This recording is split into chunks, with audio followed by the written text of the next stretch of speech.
जिंदगी का वो बाप थे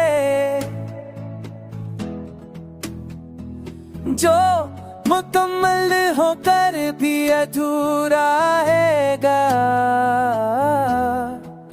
मैंने तुम्हें रोका नहीं क्योंकि मोहब्बत कैद नहीं मांगती,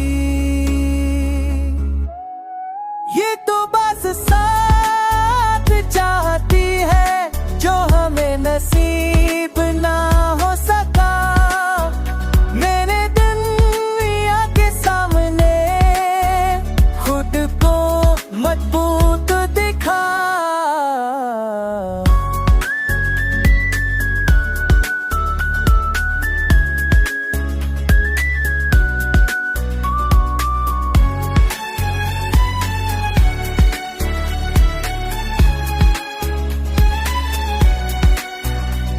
मगर तन्हाई में सब बखर जाता है, कुछ यादें आंसू नहीं लाते, बस दिल को भारी कर देती है।